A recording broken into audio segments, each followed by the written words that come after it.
குடும்பம் ரொம்ப முக்கியமானது. நன்ற கவனிங்கள்.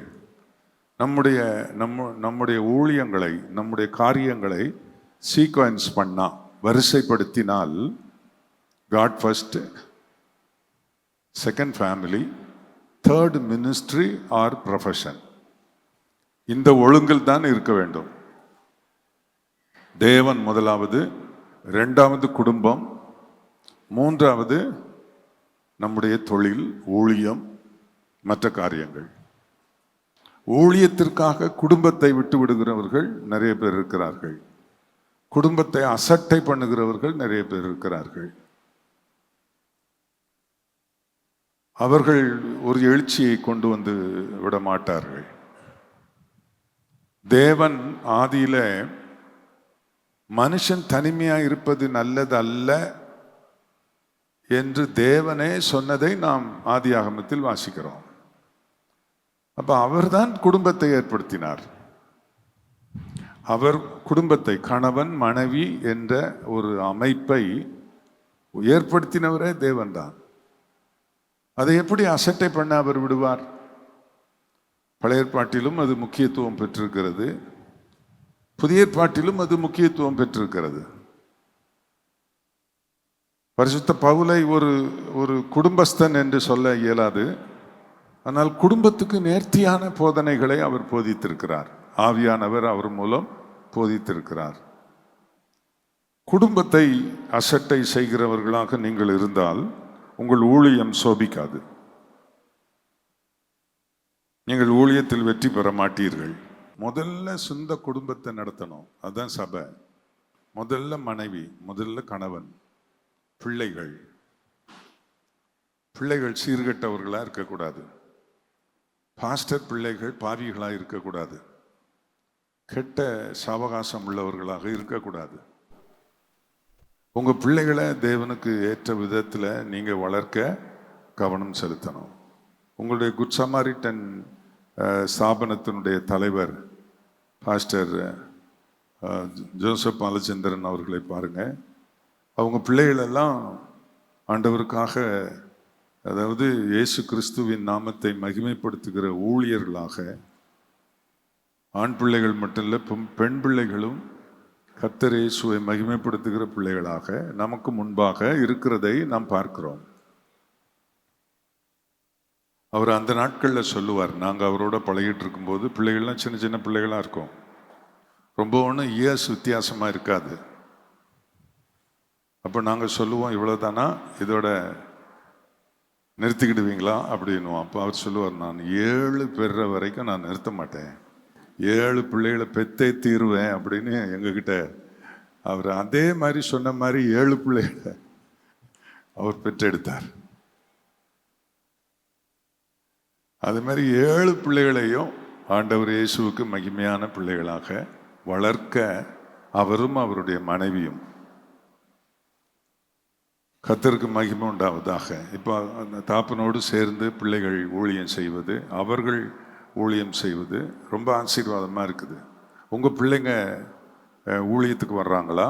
அல்லது நீங்கள் உங்கள் பிள்ளைகளை, நான் ஊழியத்துக்கு வந்துட்டேன்டா, நீ வராத, நீ ஐடி இன்ஜினியராக போ, அல்லது வெளிநாடு போ, அங்கே போய் நல்லா சம்பாதின்னு நீங்கள் அமெரிக்காவுக்கு அனுப்பி வச்சிட்டிங்களா? வெளிநாட்டுக்கு அனுப்பி வச்சிட்டிங்களா? நான் ஒரு மகனை மிஷினரியாக போவேன்னு சொன்னாங்க. அதனால் மிஷினரின்னு சொன்னால் அமெரிக்காவில் மினசோட்டா மாகாணத்தில், ஸ்டேட்டில் மினியாபோலிஸ் என்கிற இடத்துல காலேஜ் ஆஃப் மிஷன் இருந்தது. அங்கே எனக்கு தெரிந்தவர்கள் இருந்தார்கள். அதனால அங்கே அவனை நான் சேர்த்து விட்டேன். நல்லா தான் படித்தான். இப்போ 25 வருஷத்துக்கு மேலே ஆயிடுச்சு அவர் அங்கே போய். அவர் அமெரிக்கனாவே ஆயிட்டார். பேச்செல்லாம் அமெரிக்கன், எல்லாமே அமெரிக்கன் ஆயிட்டார். ஆப்பிரிக்காவுக்கு மிஷினரியாக போகிறேன்னு சொன்னார். இப்போ அவர் அமெரிக்காவிலே இருக்கிறார்.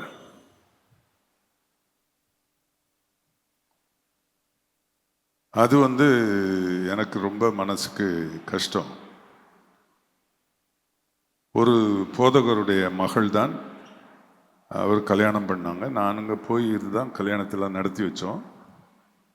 நான் என் மனைவி போயிருந்தோம். ஆனால் அவர் நினைத்தபடி மிஷினரியாக போகல. பிஹெச்டி முடித்து அவர் ஒரு பெரிய நிறுவனத்தில் டைரக்டராக இருக்கிறார். ஊழியம். என்னுடைய மற்ற இன்னும் 3 பையன்கள் இருக்கிறான், 3 பிள்ளைகள் இருக்கிறான். அவர்கள் சொன்னார்கள், இல்லைப்பா வெளிநாடு எங்களுக்கு வேண்டாம், நாங்கள் போகலை. எனக்கும் விருப்பம் இல்லைப்பா, நாங்கள் போகலை, நாங்கள் இங்கேயே ஊழியம் செய்கிறோம் அப்படின்னு சொன்னாங்க. கர்த்தருக்கு ஸ்தோத்திரம். என்னுடைய பிள்ளைகள் எல்லாரும் பரிசுத்தவான்கள் என்று நான் சொல்ல வரவில்லை. எல்லாருக்கும் இருந்த சேட்டை அவங்களுக்கும் இருந்துச்சு. அவர்களை நான் சிறு பிள்ளைகளாக இருக்கும்போது ரொம்ப கண்டிப்பாக வளர்த்தேன். அடிப்பேன், ரொம்ப கடுமையாக அடிப்பேன். அது குறித்து உங்களோட நான் சொல்கிறேன். அந்த பிள்ளைகளை நல்லா படிக்க வச்சேன், நல்லா படித்தாங்க. இன்றைக்கு கர்த்தருக்கு மகிமையாக விசுவாசிகள் சொல்கிறாங்க, உங்களோட நல்லா பிரசங்கம் பண்ணுறாங்க பாஸ்டர் அவங்க அப்படின்னு சொல்கிறாங்க. அது ரொம்ப சந்தோஷமாக இருக்குது, ரொம்ப சந்தோஷமாக இருக்குது. கிட்டத்தட்ட ஒரு 2500 பேர் அங்கத்தினர்கள் கொண்ட ஒரு சபையை, ஒரு மகனும் மூத்த மகனும், 2வது மகன் தான் அமெரிக்கா போயிட்டார், 3வது மகன் blessing center assembly of God சபையில், அங்கேயும் கிட்டத்தட்ட 3000 பேர் வருகிறார்கள். அந்த பெரிய சபைக்கு அவங்கள்ட்ட ஒப்பு கொடுத்து அவங்கள நடத்த விட்ட இந்த சபை வளர்ந்துக்கிட்டு வருது. கர்த்தருக்கு ஸ்தோத்திரம். என் மூத்த மகன் பச்சையப்பாஸ் காலேஜில் படித்தான். ஆனால் பிள்ளைகள் ஒரு அளவு இருக்கும்போது தான் நம்மளால் கண்டிக்க முடிந்தது. அதுக்கு பிற்பாடு நம்மளால் கண்டிக்க முடியலை. அப்போ ஒரு நாள் நான் ஜெபம் பண்ணிக்கிட்டு இருக்கும்போது, பிள்ளைகளுக்காக ஜெபம் பண்ணிக்கிட்டு இருக்கும்போது, நான் கர்த்தர் சொன்னார், ஊரெல்லாம் நீ பிரசங்கம் பண்ணுற, உன் பிள்ளைகளுக்கு பிரசங்கம் பண்ணியான்னு கேட்டார். சரின்னு ஒரு நாள் எல்லாரையும் காம்பவுண்டில் உட்கார வச்சு, நான் அவர்கள் கூட உட்காந்து, என்னுடைய மனைவி உட்காந்து அவர்களுக்கு சுவிசேஷம் பிரசங்கம் பண்ணேன். நரகம்னா என்ன, மோட்சம்னா என்ன, யார் நரகத்துக்கு போவாங்க, யார் மோட்சத்துக்கு போவாங்க அப்படின்னு பிரசங்கம் பண்ணேன். நான் பேசிக்கிட்டு இருக்கும்போது அழ ஆரம்பிச்சிட்டானுங்க. கண்ணிலிருந்து கலகலன்னு தண்ணி ஊற்றுது. என்ன உங்களுடைய தீர்மானம் என்ன? ஆண்டவர் இயேசுவை ஏற்றுக்கொண்டு என்ன இந்த மகிழ்ச்சியின் மோட்சத்திற்கு போக யாரெல்லாம் விரும்புகிறீங்கன்னு உடனே 3 பேரும் கையை வைத்தினாங்க. அன்னைக்கு தான் இந்த பிள்ளைகளுடைய ரட்சிப்பின் நாள். ஆண்டவர் இயேசுவுக்கு ஒப்பு கொடுத்தாங்க. அதுக்கப்புறம் தூய பரிசுத்தம் ஆயிட்டாங்களா? சேட்டை இருந்தது. கல்லூரிக்கு போகும்போது, உலகத்தில் மக்களோடு பழகும்போது, அப்போ நான் அவர்களுக்காக என்ன செய்யணுமோ கர்த்தர் எனக்கு ஒரு உத்தியை என்னை கையாள எனக்கு உதவி செய்தார். தினந்தோறும் அவர்களுக்காக ஜெபிக்கும்படி சொன்னார். கர்த்தருக்கு ஸ்தோத்திரம். இரவு 2 மணி 3 மணிக்கெல்லாம் நான் எழுந்து ஒவ்வொரு பிள்ளைகளும் படுத்திருக்கிற கட்டிலுக்கு முன்பாக முழங்கால் படியிட்டு அவர்கள் தலையில் கையை வைத்து கொஞ்ச நேரம் ஜெபம் பண்ணுவேன். நான் அவர்களை படுக்கை எண்டையில் வந்ததும் அவர்கள் தலையில் கை வைத்து ஜெபித்ததும் அவர்களுக்கு தெரியவே தெரியாது. கண்ணீரோடு நான் ஜெபித்தேன். நான் சொன்னேன், ஆண்டவரே இந்த பிள்ளைகளை சுற்றி, இயேசுவே ஆவியானவரே இந்த பிள்ளைகளை சுற்றி நான் வேலி போடுகிறேன். இவர்கள் தீமைக்குள் போகலாம், நான் தீமை இவர்களுக்குள் வரக்கூடாது. இவர்களை சுற்றி தீமைகள் இருக்கலாம், ஆனால் இவர்கள் தீமையோடு எந்த உறவும் இவர்களுக்கு வந்துவிடக்கூடாது. ஆகவே அப்படி என்று தொடர்ந்து அவர்களுக்காக ஜெபித்த என்னுடைய ஜெபம் அவர்களுக்கு மதிலாக இருந்தது. அதனால் என்னுடைய 3 பிள்ளைகளும் இன்றைக்கு ஊழியம் செய்கிறார்கள், என்னோடு கூட ஊழியம் செய்கிறார்கள். என்னுடைய மேற்பார்வையில், என்னுடைய ஆலோசனையில் அவர்கள் ஊழியம் செய்கிறார்கள். மிக நேர்த்தியாக செய்கிறார்கள். அவருடைய நிர்வாகத்திலெல்லாம் நான் தலையிடுகிறதில்லை. அவ்வளவு நேர்த்தியாக ஊழியம் செய்கிறார்கள். கடைசி மகன் ரொம்ப லேட்டாக பிறந்தார். அவர் என் கூட உதவி போதகராக இருக்கிறார். கர்த்தருக்கு மகிமை உண்டாவதாக. பிள்ளைகளுக்கு என்ன சொல்லணும், ஊழியத்தின் அருமை சொல்லி வளர்க்கணும். நான் அப்படி தான் சொன்னேன். நான் அப்படி தான் என் பிள்ளைகளுக்கு சொன்னேன். 67ஆம் வருடம் என்னை கர்த்தர் ஊழியத்துக்கு அழைத்த போது மார்ச் மாதம் 31ஆம் தேதி நான் ஆண்டவர் இயேசுவுக்கு என்னை ஊழியத்துக்கு கொடுத்து விட்டு டன்லப் ரப்பர் ஃபேக்டரியில் மெஷின் ஆப்ரேட்டராக வேலை செய்து கொண்டிருந்தேன். அப்பொழுது வெள்ளைக்காரர்கள் அந்த கம்பெனியை நடத்தி கொண்டிருந்தார்கள். அந்த வேலையை விட்டு நான் ஒரு ஒரு ஒரு பேக் ஒன்று ஜோல்னா பையன்வாங்கள ஒன்று தொங்க போட்டுக்கிட்டு அதுக்குள்ளே காஸ்பல் புக்கு ட்ராக்ஸ் எல்லாம் வச்சுக்கிட்டு கிராமமாக போய் நான் சுவிசேஷம் சொன்னேன். எந்த கிராமத்துக்கு போனேனோ அங்கெல்லாம் பேய்கள் ஆடும். நான் ஒரு முறை ஒரு கிராமத்துக்கு போயிருந்த போது அந்த ஊர் கிணறுல அந்த பிளாட்ஃபார்ம்ல நின்று கொண்டு இயேசு கிறிஸ்து மாறாதவரே என்ற பல்லவியை பாடினேன். அப்பவும் எனக்கு இதே முரட்டு தொண்டை தான். சத்தமா பாடினேன். அவ்வளவுதான். கொஞ்ச நேரம் ஒரு முறை பாடி 2ஆம் தடவை ரிப்பீட் பண்றதுக்குள்ள 4 தெருவில் இருந்து ஆண்களும் பெண்களும் அசுத்தாவி அலக்களித்து ஆடி தலை விரித்து போட்டுக்கொண்டு வந்து அந்த கிணத்தை சுற்றி கிடந்தார்கள். அது எனக்கு ரொம்ப பிசாசுகளை துரத்துறதெல்லாம் எனக்கு தெரியாத ஒரு விஷயம். எங்க பாஸ்டர் சொல்லியிருந்தார், பிசாசு துரத்துச்சுன்னு கையே வச்சிடாத, ஒன்று அடிச்சுவிடும் அப்படின்னு சொல்லியிருந்தார். பயப்படுத்தி வச்சிருந்தார் எங்க பாஸ்டர். ஆனா எங்க அம்மா சொல்லியிருந்தாங்க, ஏதாவது இந்த மாதிரி ஒரு பயப்படும்படியான ஒரு சூழ்நிலை வந்தா நீ ஏசு ரத்தம் ஜெயம், ஏசு ரத்தம் ஜெயம் அப்படி சொல்லு, சத்தமா சொல்லு அப்படின்னாரு. இவ்வளோ பேய்களை ஆடிட்டு கிடக்குது. எனக்கு பயம். 2 கையையும் கட்டி கொண்டு ஏசு ரத்தம் ஜெயம், ஏசு ரத்தம் ஜெயம்னு எல்லாம் டெலிவர்ட் ஆகி விடுதலை ஆகி எல்லாம் எழுந்து நின்றுச்சு. இப்படிதான் கர்த்தர் கிரியை செய்தார். இதையெல்லாம் நான் சொல்லுவேன் என் பிள்ளைகளுக்கு. ஊழியத்தில் என்னெல்லாம் கர்த்தர் எப்படி பயன்படுத்தினார் என்பதை சொல்லுவேன். ஊழியத்தில் ஏற்பட்ட கஷ்டங்களை அவ்வளவு நான் சொல்லுகிறதில்லை. என்ன, கர்த்தருக்கு மகிமை உண்டாவதாக. உங்க பிள்ளைகள் என்ன செய்ய வேண்டும்? பொம்பளை பிள்ளைகளா இருந்தாலும் சரி, பையன்களா இருந்தாலும் சரி, அவங்க ஊழியக்காரர்கள். பாஸ்டர் பிள்ளை ஊழியத்துக்கு வரலன்னா விசுவாசி பிள்ளைங்க எப்படி வருவாங்க? அது கவனமா இருக்கணும். பணம் வேணும், அதனால பிள்ளைகளை வேலைக்கு அனுப்புகிறோம், செக்குலர் ஜாப் பண்ணட்டும் அப்படின்னு நீங்கள் நினைக்கக்கூடாது. பிள்ளைகளை, குடும்பத்தை நீங்கள் நல்ல முறையில் நடத்துறதுக்கு தேவன் உங்களுக்கு உதவி செய்யணும்.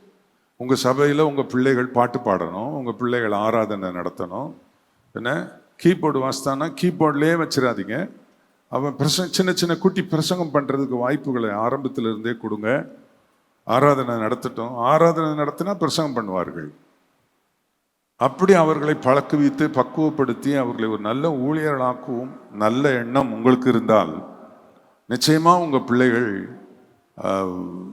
உங்களுக்கு பிற்பாடு நல்ல ஊழியம் செய்யும். இப்போ எனக்கு தெரியுது, இப்படி பெரிய பெரிய சபைகளை நடத்த கர்த்தர் கிருபை தந்தார். இப்போ அந்த சபைகளை பிள்ளைகள்கிட்ட ஒப்படைச்சிட்டோம். இப்போ அவர்கள் நம்மளை விட ரொம்ப அருமையாக நிர்வாகம் பண்ணுறாங்க, ரொம்ப அருமையாக நடத்துகிறாங்க. அதை பார்த்தா இப்போ என்ன சொல்கிறதுக்கு இருக்குன்னா, நீ எப்போ அழைச்சாலும் நான் வர்றதுக்கு ரெடியாக இருக்கிறான்ப்பா, எல்லாம் ரொம்ப நேர்த்தியாக நடக்குது, எல்லாம் நேர்த்தியாக நடக்குது அப்படின்னு இருக்கிறேன். கர்த்தருக்கு மகிமை உண்டாவதாக. என்ன சந்தோஷன்றீங்க? பாஸ்டர் ஜோசப் பாலச்சந்திரனுக்கு இதை விட சந்தோஷம் வேற எதுவுமே இருக்காது. நீங்கள் எப்பொழுதாவது உங்களுடைய பிள்ளைகளை நினைத்து புலம்பினது உண்டா, அழுதது உண்டா? எங்க பேச்சு கேட்க மாட்டேங்கிறான். எவனா ஒரு இந்து பொண்ணை லவ் பண்ணிட்டு வந்துடுவான், அவன் அழகா இருந்தா அப்படின்னு சொல்லி. ஒரு என்ன செய்ய ஏது செய்யன்னு இந்த பெற்றோருக்கு தெரியாது. அதனால இந்த பொண்ணை கல்யாணம் பண்ணலன்னா அவ்வளோதான், நான் செத்துருவேன் அப்படிமா. உங்களை இப்படி பிரச்சனைகளை சந்திச்சவங்க இருப்பீங்க. என்ன செய்யன்னு தெரியாம அந்த பிள்ளைக்கு சும்மாவாவது ஒரு ஞானஸ்நானம் கொடுத்து கல்யாணம் பண்ணி வச்சிருப்பீங்க. இப்படி நிறைய மற்றவங்க வாழ்க்கையில ஒழுங்குகள் நிறைய சொல்லுவோம், ஆனால் நம்ம வாழ்க்கையில் ஒழுங்குகளை குறைச்சிருவோம். அப்படி இருக்கக்கூடாது. பிள்ளைகளை சிட்சிக்க வேண்டும் என்று வேதத்தில் சொல்லியிருக்கிறது இல்லையா? பிள்ளைகளை சிட்சிக்கணும் அப்படி சொல்லியிருக்கா? என்ன, பிள்ளைகளை பெரம்புனால அடிக்கணும் அப்படின்னு சொல்லியிருக்கா? சொல்லியிருக்குன்னு சொல்றவங்க கையை வைத்துங்க. கை வைத்தாதவங்க என்ன சொல்றீங்க? சொல்லலைன்றீங்களா? சொல்லியிருக்கு 13 தடவை, கிட்டத்தட்ட 13 தடவை நினைக்கிறேன். எல்லாம் எதில் சொல்லியிருக்குன்னா நீதிமொழிகளில் தான் சொல்லியிருக்கு. நான் என் பிள்ளைகளை பிரம்ப வச்சு அடிச்சிருக்கிறேன். எல்லாம் 4 பேரும் பையன்களா, இவனுக்கு சேட்டை தாங்க முடியல. என் மனைவிக்கு வீட்டுக்கு போனால் கம்ப்ளைண்ட் நிறையா வச்சுக்கிட்டு இருப்பான். இவன் என்ன செய்தான் தெரியுமா, அவன் என்ன செய்தான் தெரியுமா. 4 தடவை அமைதலாக இருப்பேன், 5ஆவது தடவை வச்சு சாத்திடுவேன். என்ன, என் மனைவி என்கிட்ட சொன்னதுனால அடிச்சிருப்பேன். சில நேரம் எதுக்கு அடிச்சேன்னு எனக்கும் தெரியாது, அவனுங்களுக்கு எதுக்கு அடி வாங்கணும்னு தெரியாது. கோபம். பிரம்பை கையாளாதவன் தன் பிள்ளையை பகைக்கிறான், பிரம்பால் அடித்தால் அவன் சாகான். நம்பிக்கை இருக்கு மட்டும் அடின்னு சொல்லியிருக்கு. பிரம்பால் அடித்தால் அவன் சாகான் அப்படின்னு சொல்லியிருக்கு. யாரெல்லாம் வீட்டில் பெரம்பு வச்சிருக்கிறீங்க, வசனத்தின்படி சத்தியத்தின்படி சிலரெல்லாம் தலையாட்டுறீங்க. குட். பெரியவர்கள் எல்லாம் இதைத்தான் சொல்லுவாங்க. என்னை தவிர மற்ற பெரியவங்களாம் என்ன சொல்லுவாங்கன்னா, பெரம்பில் அடித்து பிள்ளைகளை வளர்க்கணும் அப்படி சொல்லுவாங்க. உங்களுக்கு தெரியுமா, அரசாங்க சட்டம் பிள்ளைகளை அடிக்கக்கூடாது. உலகம் முழுவதும் இதே சட்டம்தான். பிள்ளைகளை அடிக்கக்கூடாது. நான் ஒரு முறை என்னுடைய தங்கச்சி வீட்டுக்கு அட்லாண்டாவுக்கு போயிருந்தேன். அப்போ திடீரென்று பக்கத்தில் உள்ள ஒரு வீட்டில் போலீஸ் ஜீப் வந்து நின்றது. அப்போ என் தங்கச்சி நானும் வெளியே வந்து இது என்னன்னு விசாரித்தோம். அந்த பக்கத்து வீட்டில் உள்ள வெள்ளைக்காரன் தன்னுடைய மகனை அடித்திருக்கிறான். அவன் சத்தமாக அழுதுருக்கிறான். அந்த அழுக சத்தம் அதுக்கு பக்கத்தில் அடுத்த பக்கத்தில் இருக்கிற வீட்டாருக்கு கேட்டிருக்கு. உடனே அவங்க போலீஸுக்கு கால் பண்ணிட்டாங்க, அட்ரஸ்லாம் கொடுத்துட்டாங்க. 5 நிமிஷம் போலீஸ் வந்துடுச்சு. அவன் அழுதுகிட்டு இருக்கிறான். உங்கள் அப்பா அடித்தாரா? ஆமாம் அடித்தார். அப்பா அம்மாவே ஏற்றிட்டு போயிட்டாங்க. நம்ம நாட்டிலையும் அதே சட்டம் தான் இருக்குது.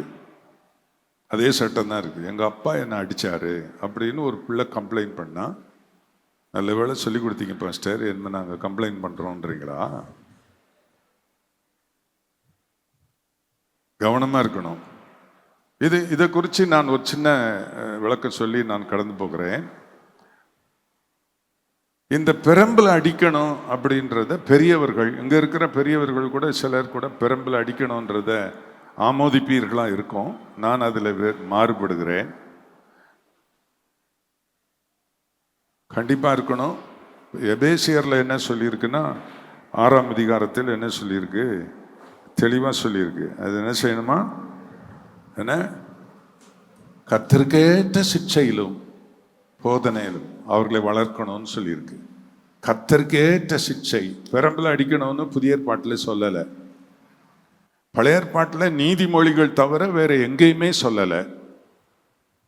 2-3 சாட்சியினால் ஒரு காரியம் நிலைவரப்படும் என்று சொல்லியிருக்குது. சாலமோன் சொன்ன இந்த கூத்துக்கு இது நான் சொல்லுகிற காரியம், கர்த்தர் எனக்கு கொடுத்த விளக்கம். நீங்க இல்லை நான் அடிப்பேன்னு சொன்னா அடிங்க. ஆனா இதை நீங்க நான் சொல்றதை கொஞ்சம் யோசித்து பாருங்க.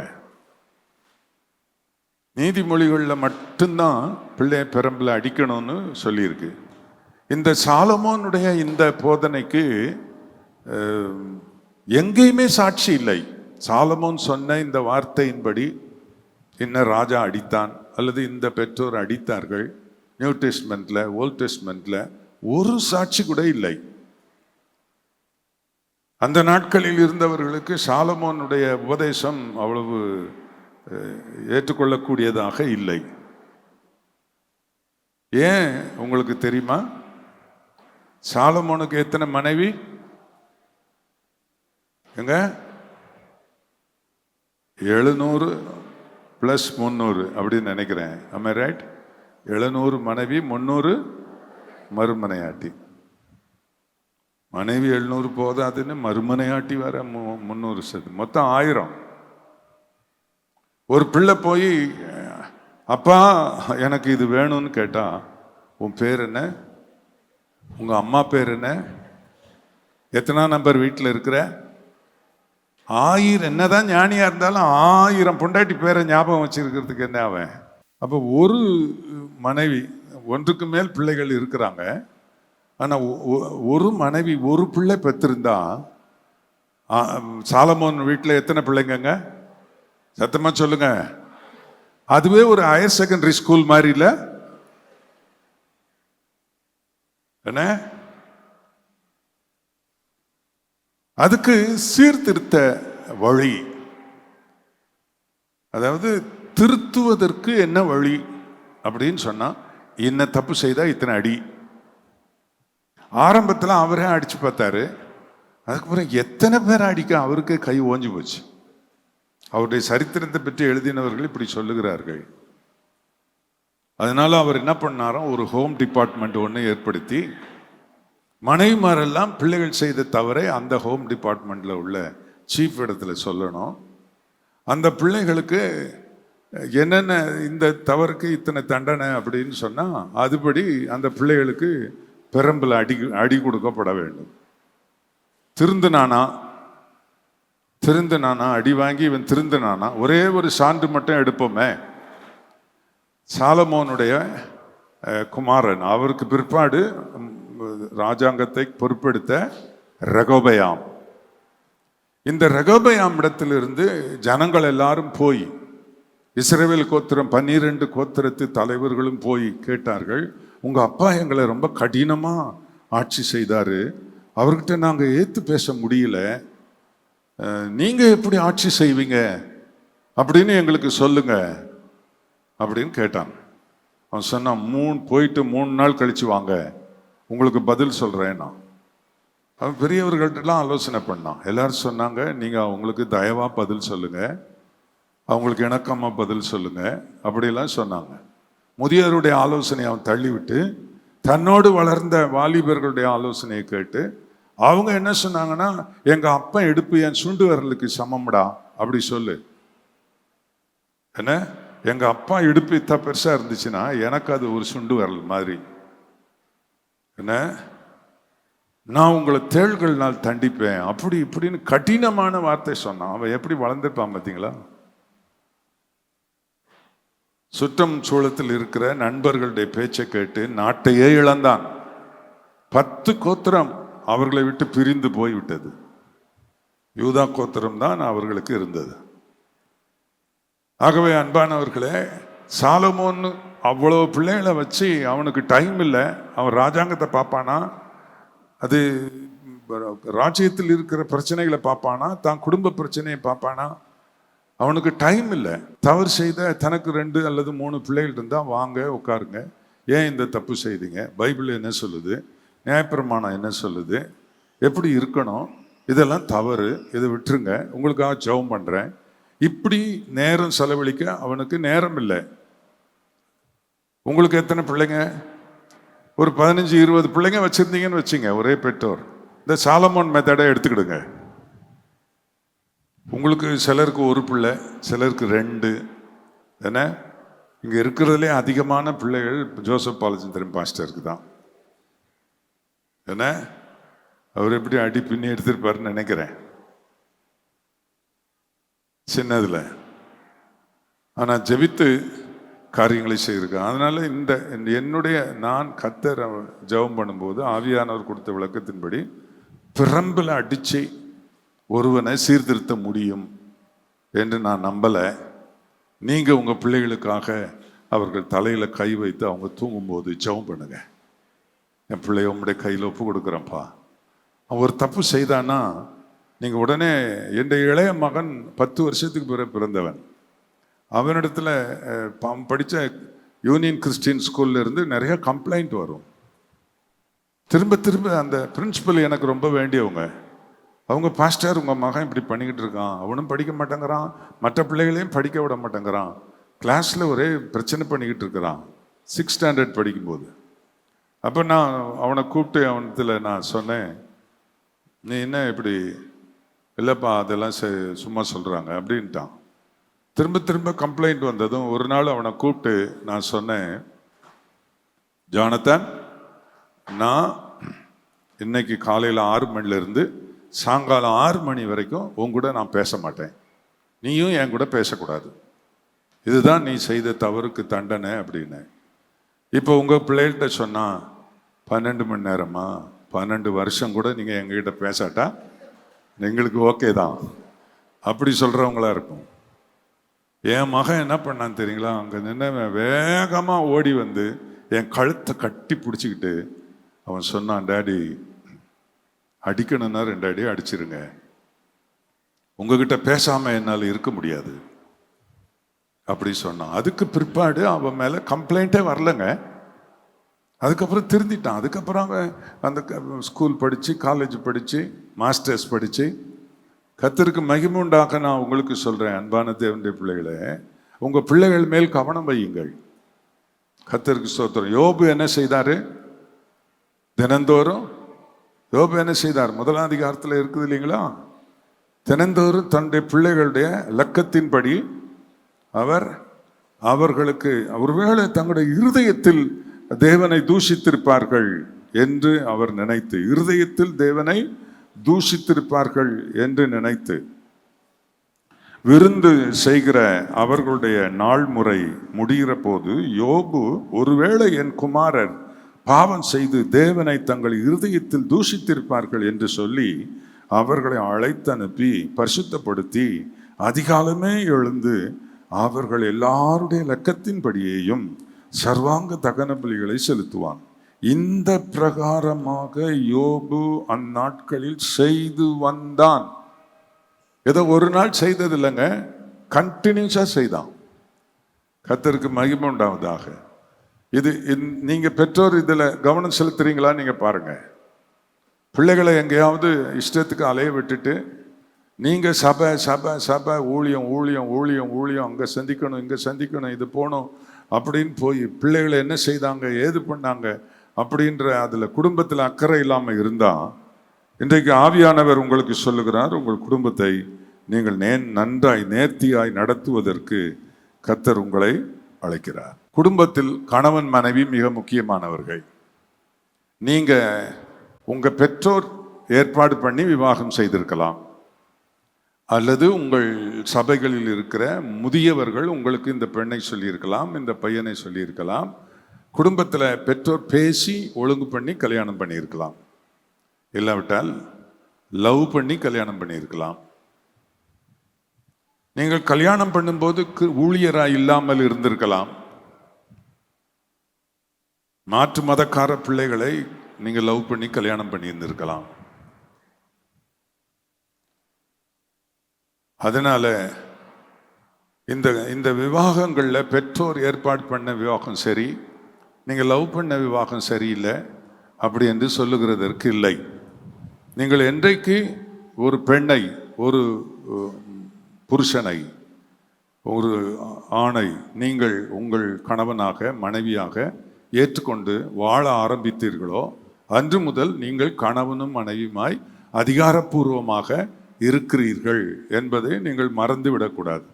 அதுக்கு பிற்பாடு தேவ சித்தம் இல்லாமல் கல்யாணம் பண்ணிட்டேன், அதனால் தேவ சித்தத்தோட வேற ஒன்று பண்ணுறேன் அப்படின்னு நீங்கள் என்ன செய்திடக்கூடாது.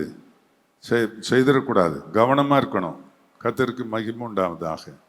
நீங்கள் ஊழிய அழைப்பு இல்லாமல் இருக்கலாம், உன் கணவனுக்கு தான் ஊழிய அழைப்பு, ஆனால் உங்கள் கணவனுடைய ஊழிய அழைப்பு உங்களுக்கும் ஆட்டோமேட்டிக்காக வந்துடும். நீங்கள் ஊழிய அழைப்பு இல்லை, அவருக்கு தான் அழைப்பு, அவர் எங்கன்னா போகிறாரு சுற்றுறாரு, நான் அவரோட ஒத்துழைக்க மாட்டேன் அப்படின்னு நீங்கள் இருக்கக்கூடாது. 2 பேரும் ஒரு மனமாக ஊழியத்தில் இருக்க வேண்டும். அதில் தேவன் சொல்லுகிற முக்கியமான காரியம், வேதத்தில் இருந்து நான் சில குறிப்புகளை எடுத்து உங்களுக்கு சொல்லுகிறேன். அன்பு கூற வேண்டும் என்பது குடும்பத்தில் முக்கியமான ஒரு குறிப்பு. என்ன? ஒருவரை ஒருவர் உற்சாகப்படுத்த வேண்டும், தேற்ற வேண்டும், தைரியப்படுத்த வேண்டும், ஒருவருக்கு ஒருவர் சப்போர்ட்டாக இருக்கணும். குடும்பத்துக்குள்ள பிசாசு நுழையிறதுக்கு இடம் கொடுக்க கூடாது.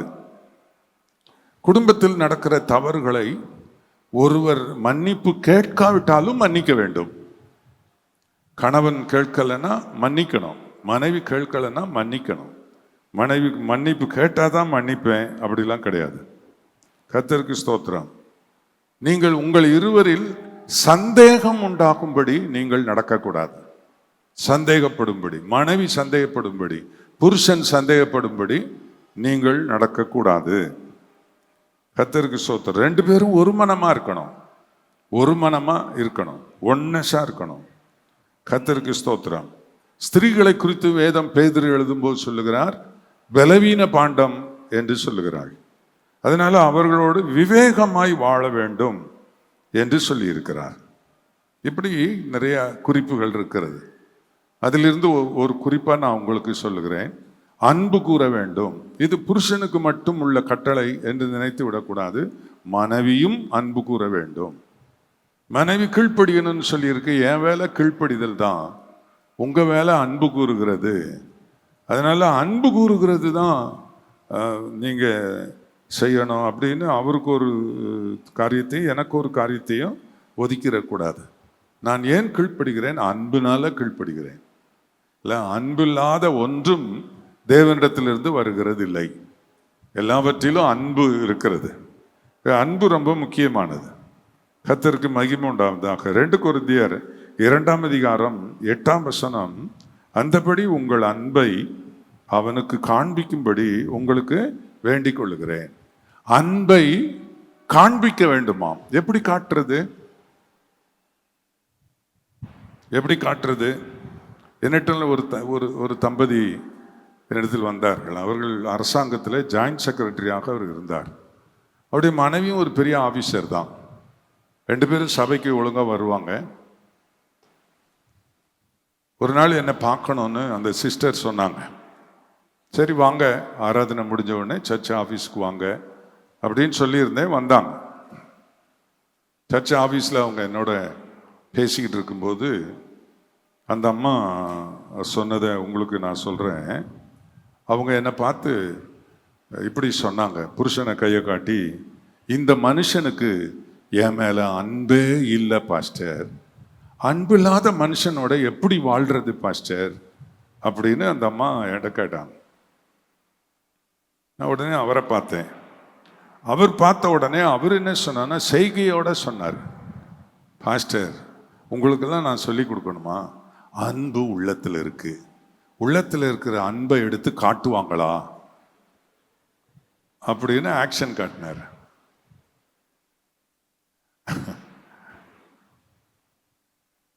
இந்த மனுஷனுக்கு அன்பை காட்டணும்னு இப்பதானே மாஸ்தம் 2 கொரிந்தியர்ல அன்பை காட்ட சொல்லி வேதம் சொல்லுது. இந்த மனுஷன் என்ன சொல்றான்னா, அன்பை எப்படி காட்டுறது? அன்பு உள்ளத்துல இருக்கு. சும்மா அன்பா இருக்கிறவங்களாம் காட்டக்கூடாது, இவங்களுக்கு ரொம்ப இளக்காரமா போயிடும் அப்படின்னாரு. நான் சொன்னேன், இளக்காரமெல்லாம் போகாது, குடும்பத்துல நிம்மதி போயிடும், சமாதானம் போயிடும், நீங்க ஜெபிக்க முடியாது, உங்க வாழ்க்கையில நிறைய காரியங்கள் கெட்டு போயிடும். அவங்களுக்கு நான் என்ன உபதேசம் பண்ணியிருப்பேன் நீங்க நினைக்கிறீங்களோ அதைத்தான் நான் சொன்னேன். அன்பை காட்டணும். ஒரு பொருள் வாங்கி கொடுக்கறதுல அன்பை காட்டணும். ஒரு சிஸ்டர், ஒரு ஏழை சகோதரி, ஒரு சாதாரண மிடில் கிளாஸில் இருக்கிற ஒரு பிள்ளை, ஒரு நாள் என்கிட்ட வந்து, என் புருஷன் என் மேலே ரொம்ப அன்பாக இருக்கிறாரு, ரொம்ப அன்புள்ள ஒரு பாஸ்டர் அவர் அப்படின்னு சொல்லிச்சு. எனக்கு அதை அறியணும்னு கொஞ்சம் ஆசை. எதை வச்சு இவன் புருஷன் உன் மேலே அன்பாக இருக்காருன்னு நீ சொல்கிற அப்படின்னு கேட்டேன். பாஸ்டர், அவர் வேலை ரொம்ப தூரத்தில் இருக்குது, அதிலிருந்து அவர் வீட்டுக்கு வரும்போது எனக்கு ஒரு மிட்டாய் கடையில் ஒரு மசால் வடை ஒன்று போடுவான் பாஸ்டர், ரொம்ப காரமாக சாப்பிட நல்லா இருக்கும். அது வீட்டுக்கு வர்ற வழியிலிருந்து ஒரு 2 கிலோமீட்டர் ஒரு டைவர்ஷன் எடுத்து அங்கே போய் அந்த கடையில் அதை வாங்கிட்டு வரணும். சாதாரணமாக ஒரு மாதிரி அலுப்பாக ஆயிரும். ஆனால் இவர் பாஸ்டர் என்ன மனசில் வச்சு அவர் அங்கே போய் அந்த கடையில் போய் அந்த மசால் வடைகளை வாங்கிட்டு வந்து என்கிட்ட கொடுப்பாரு. நான் அதை வாங்கி பார்ப்பேன். அது ஒரு 5-6 வடைகள் இருக்கும். ஒரு வடை 50 பைசா தான். அது விலை எவ்வளவு? இது எதை வாங்கிட்டு வந்திருக்காரு? இல்லை, அவர் என்னை நேசிக்கிறதுனால இதை செய்தார் அப்படின்னு நினச்சி என் புருஷன் மேலே நான் அக்கறையாக இருக்கிறேன் அப்படின்னு அந்த அம்மா சொன்னாங்க. ஒரு ஒரு ஒரு ஒரு ஒரு பொருளை வாங்கி கொடுக்கிறதின் மூலம் அன்பை வெளிப்படுத்த முடியும். மென்மையான அன்பான பேச்சின் மூலம் அன்பை வெளிப்படுத்த முடியும். என்ன, ஒரு gift கொடுக்கறதன் மூலம் அன்பை வெளிப்படுத்த முடியும். கோபம், எப்ப பார்த்தாலும் கோபம் கோபம் பேசுறது பகல் பூராவும் கோபம்னா அப்படி கோபம், இதை செய்தியாடி அதை செய்தியாடி அப்படிங்கிறது. இந்த அம்மாளும் கொஞ்சம் லேசாவா இருப்பா, இவனே சொல்லுவான், அதுக்கு ஏற்ற மாதிரி தான் பேசுவா. இப்படிதான் பண்ணுவாங்க குடும்பத்தில். ஒரே சண்டை சண்டை. ராத்திரியில போயான்னு அவ ஒரு கட்டில் போய் படுத்துக்குவா, இவர் திரும்பி திரும்பி பார்ப்பாரு, வரவே மாட்டான். ஆமா, இப்படி நிறைய குடும்பங்கள்ல இருக்கு, பாஸ்டருங்க குடும்பங்கள்ல இருக்குது. எங்க போறேன் எங்க வர்றேன்னு சொல்றது இல்லை.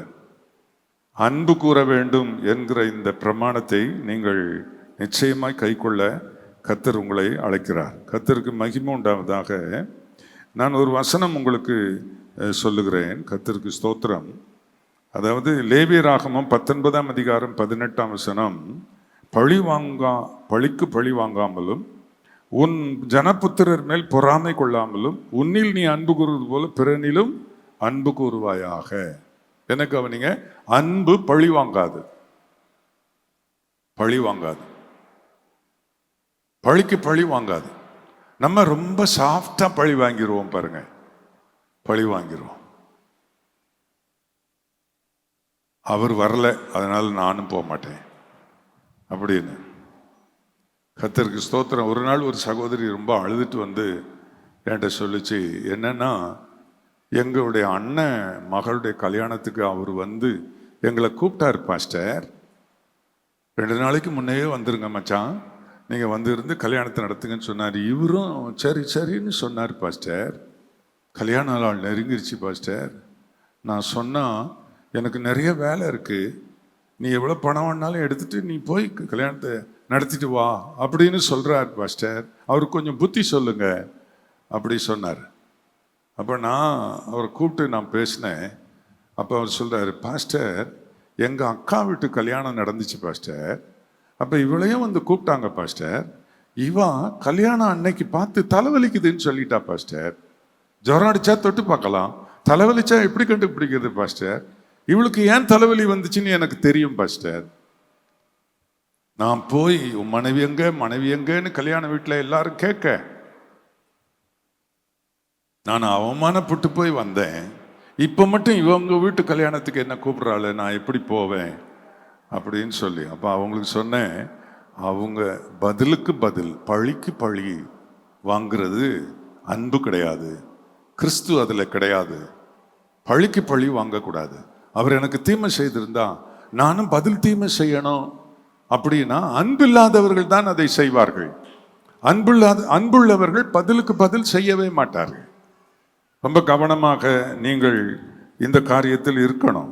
சங்கீதம் 97:10 கர்த்தரில் அன்பு கூறுகிறவர்களே தீமையை வெறுத்து விடுங்கள் என்று சொல்லி இருக்கிறது. அதுல கர்த்தரில், புருஷனில், மனுஷரில், பரிசுத்தவான்களில், ஆக மொத்தம் அன்பு கூறுகிறவர்களே தீமையை வெறுத்து விடுங்கள் என்பதுதான் கர்த்தருடைய வேத வசனம் சொல்லுகிறது. ஆகவே நீங்கள் அன்பு கூற வேண்டும் என்றால் தீமை செயலை, தீமையாய் பேசுவதை, தீமையாய் காரியங்களை செய்வதை வெறுத்து விட வேண்டும். வேத வசனம் அப்படி தெளிவாக சொல்லி இருக்கிறது. கர்த்தருக்கு மகிமை உண்டாவதாக. நிறைய வசனங்கள் இருக்கிறது. கர்த்தருக்கு மகிமை உண்டாகட்டும். ரெண்டாவது குறிப்பு உங்களுக்கு சொல்லுகிறேன். குடும்பத்தில் எனக்கு கவனிங்கள். குடும்பத்தில் நீங்கள் ஒருவரை ஒருவர் உற்சாகப்படுத்த, என்கரேஜ் ஒன் another என்பது ரொம்ப முக்கியமானது. ஒருவரை ஒருவர் தேற்ற வேண்டும். சோர்ந்து போயிருக்கிற உங்களில் ஒருவர், உங்கள் பிள்ளைகளாக இருந்தாலும் சரி, சோர்ந்து போயிருக்கிற பிள்ளைகளை நிறைய மார்க் வாங்கலை அப்படின்னு சோர்ந்து இருக்கிறாங்க, கவலைப்படாதன்னு உற்சாகப்படுத்தி அடுத்த டேர்ம் நல்ல ஸ்கோர் பண்ணுறதுக்கு அவங்கள உற்சாகப்படுத்தணும். எப்பவுமே குடும்பத்தில் இப்படி சோர்வான காரியங்கள் நடக்கிறது உண்டு. அந்த நேரத்தில் நீங்கள் ஒருவரை ஒருவர் உற்சாகப்படுத்தணும். எல்கானாவுடைய மனைவி அன்னாள் பிள்ளை இல்லைன்றத அவளுடைய சக்களத்தியை பெனினாள் அவளை ரொம்பவும் டீஸ் பண்ணதுனால அழுதுகிட்டே இருப்பாவ. அப்போ எல்கானா பக்கத்தில் போய் அவர் என்ன செய்வார்னு 1 சாமுவேல் 1ஆம் அதிகாரம் 8ஆம் வசனத்தில் சொல்லி இருக்குது. அவள் புருஷனாகிய எல்கானா அவளை பார்த்து, அன்னாளே ஏன் அழுகிறாய்? ஏன் சாப்பிடாமல் இருக்கிறாய்? ஏன் சஞ்சலப்படுகிறாய்? 10 குமாரரை பார்க்கல, நான் உனக்கு விசேஷம் அல்லவா? என்ன கவனிங்க, நீ எதுக்காக அழுகிற? நான் இருக்கிறேன் உனக்கு. அப்படி என்று தன் மனைவியின் இடத்துல அவன் சொல்லுவான். யார் என்ன சொன்னாலும் அதை பற்றி நீ ஏன் கவலைப்படுற? பிள்ளை இல்லைன்னா கவலைப்படுற? நான் 10 பிள்ளைக்கு சமம், தைரியமா இரு. நான் ஏதாவது சொன்னேனா? அப்படி பேசி உற்சாகப்படுத்துவான். என்ன, கர்த்தருக்கு மகிமை உண்டாவதாக. அவன் போய் கட்டபொம்மை வசனம் பேசின மாதிரி பேசியிருப்பான் நான் நினைக்கிறீங்க? பைபிள் எழுதியிருக்கிற மாதிரி அப்படியே இல்லைங்க. செய்கையில பார்த்தா அவன் அன்னாள் அழுது கொண்டிருக்கும் போது அவகிட்ட போயிருப்பான். போய் தன்னுடைய கையில அவருடைய தலையை கொஞ்சம் வருடி விட்டுருப்பான். புருஷன்மாரே, உங்க பொண்டாட்டி தலையை இப்படி வருடி விட்டு பாருங்க, அப்படியே ஜிவ்வுன்னு ஐஸ் மாதிரி இறங்கும் பாருங்க. கோபமெல்லாம் எங்கேயே பறந்து போயிடும். தன்னுடைய புருஷனுடைய முகத்தை அவ எட்டி பார்த்ததான் அவன் சொல்றான், நீ ஏன் இப்படி இருக்கிற? நான் இருக்கிறேன் 10 பிள்ளைக்கு நான் சமம். நான் இருக்கும்போது நீ ஏன் அழணும்? ஒருத்தரை ஒருத்தர் உற்சாகப்படுத்துகிறதற்கு வேதத்தில் இதெல்லாம் எதுக்கு எழுதப்பட்டிருக்கிறது என்பதை நீங்கள் யோசிக்க வேண்டும். நீங்கள் இவைகளை நீங்கள் பின்பற்ற வேண்டும். ஒருவரை ஒருவர் தேற்றி தைரியப்படுத்தி உற்சாகப்படுத்தி நீங்கள் இந்த காரியத்தை செய்யணும். என்ன தப்பு பண்ணாங்க ஏது விசாரிச்சு என்ன விசாரணை செய்து பனிஷ்மெண்ட்லாம் கொடுக்குற மாதிரிலாம் வீட்டுகளில் நீங்கள் செய்யக்கூடாது. குடும்பத்தில் ஒருவருக்கு ஒருவர் நீங்கள் ஒருவரை ஒருவர் தேற்றி ஒருவரை ஒருவர் உற்சாகப்படுத்த வேண்டும். கர்த்தருக்கு இன்னும் நிறைய வசனங்கள் இருக்குது. அதுக்கு நான் சொன்ன காரியமே உங்களுக்கு போதும் என்று நான் நினைக்கிறேன். கர்த்தருக்கு ஸ்தோத்திரம். குடும்பங்களில் தவறு செய்யும்படியான சந்தர்ப்பத்தை காத்திருந்து அதை செய்ய வைப்பான் பிசாசு. ஆமா, குடும்பங்களில் நீங்க அதாவது பேதுரு தன் நிருபத்தில் 1 அதிகாரம் 5ஆம் அதிகாரம் 8ஆம் வசனத்தில் தெளிந்த புத்தி உள்ளவர்களாயிருங்கள், விழித்திருங்கள், ஏனெனில் உங்கள் எதிராளியாகிய பிசாசானவன் கர்ச்சிக்கிற சிங்கம் போல எவனை விழுங்கலாமோ வென்று அந்த வகை தேடி, முக்கியமானது, வகை தேடி சுற்றி திரிகிறான். எப்போ சந்தர்ப்பம் கரெக்டா அமையும் அப்படின்னு அவன் பொருத்தமா காத்திருந்து அப்படி ஒரு சந்தர்ப்பம் அமையும் போது அவன் உள்ள நுழைஞ்சிருவான். அந்த சந்தர்ப்பத்தை அவன் பயன்படுத்தி கொள்வான். கர்த்தருக்கு மகிமை உண்டாக சொல்லுகிறேன், இல்லை, தவறு செய்ய ஒரு நாளும் இடம் கொடுக்க கூடாது. ஆதியாகமம் 3ஆம் அதிகாரம் 14ஆம் வசனத்தில் அப்பொழுது தேவனாய் கர்த்தர் சர்ப்பம் என்ன செய்துச்சு அங்க சொல்லியிருக்கு. என்ன பாருங்க, சர்ப்பம் ஏதேன் தோட்டத்தை சுத்தி வந்துச்சு. ஏதேன் தோட்டத்தை சுத்தி வந்துச்சு. ஒரு பொருத்தமான சந்தர்ப்பம் ஒன்று அமைஞ்சது. அப்பொழுது சர்ப்பம், அதாவது ஏவாள்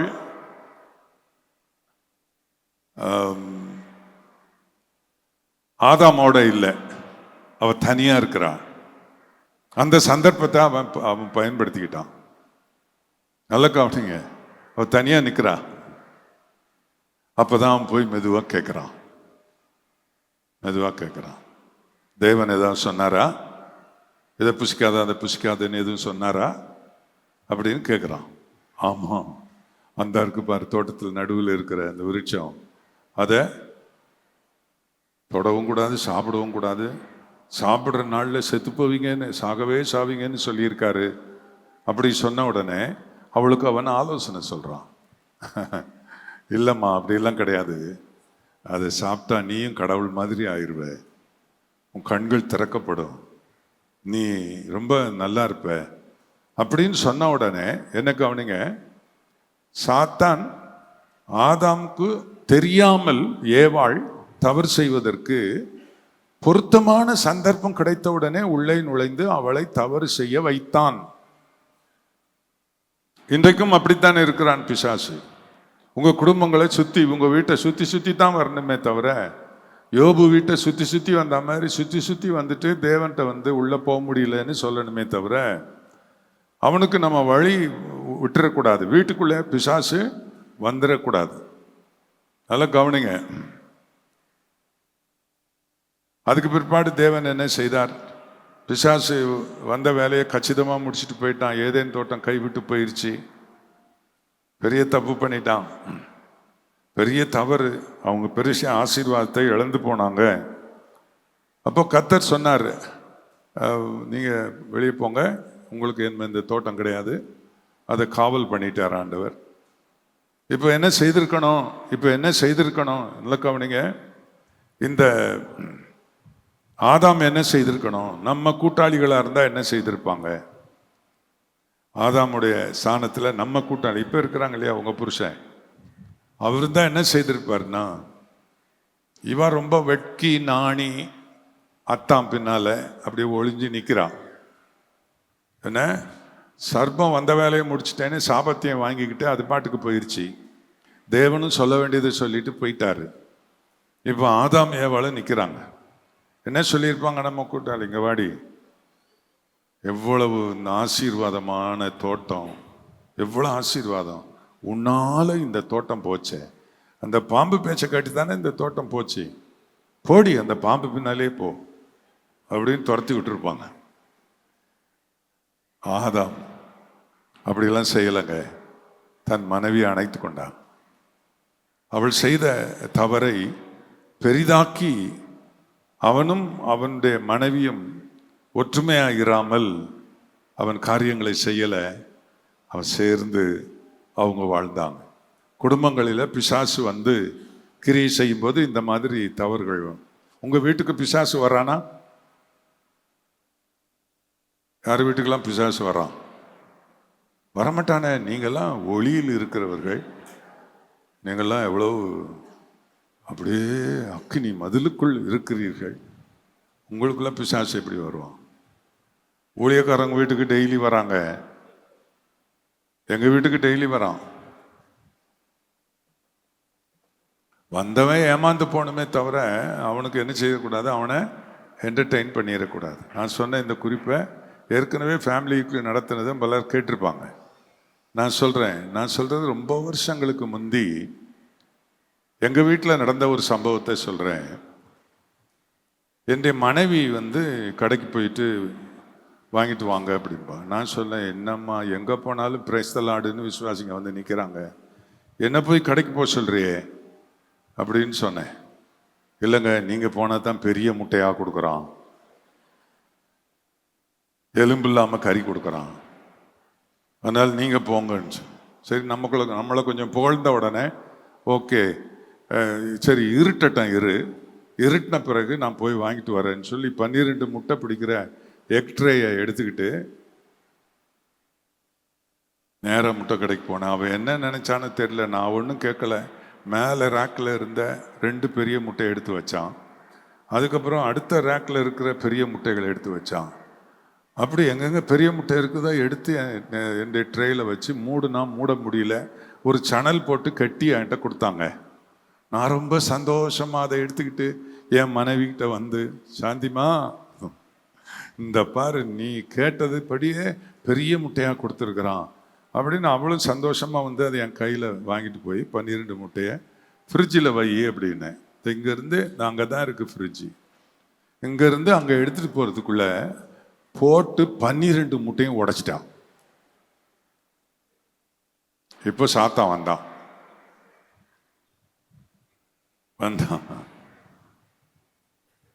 அவன் கேட்டான்,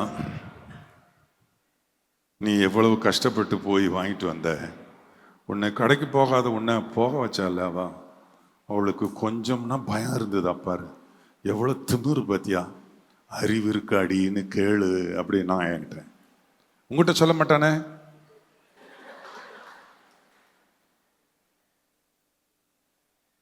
அறிவு இருக்கு அடின்னு கேளு அப்படின்னு. அவ 12 முட்டையும் போட்டு உடைச்சிட்டு பயந்து போய் நிற்கிறான். நான் என்ன சொல்லுவேன் அப்படின்னு. இந்த மாதிரி ஒரு சந்தர்ப்பம் உங்கள்கிட்ட நடக்காம இதுக்கு ஒத்த வேற ஒரு காரியம் நடந்திருக்கலாங்க. ஒரு காரியம் உடைஞ்சிருக்கலாம், ஒரு கண்ணாடி ஜாமான் உடைஞ்சிருக்கலாம், ஒரு பீங்காம் பிளேட் உடைஞ்சிருக்கலாம், அல்லது ஒரு நஷ்டம் வந்திருக்கலாம். அப்போ ஒரு சாத்தான் என்கிட்ட சொல்லிக்கிட்டே நிற்கிறான், கேளு கேளு கேளுன்னு. அவன் முகத்தை பார்த்தா பரிதாபமாக இருக்கு.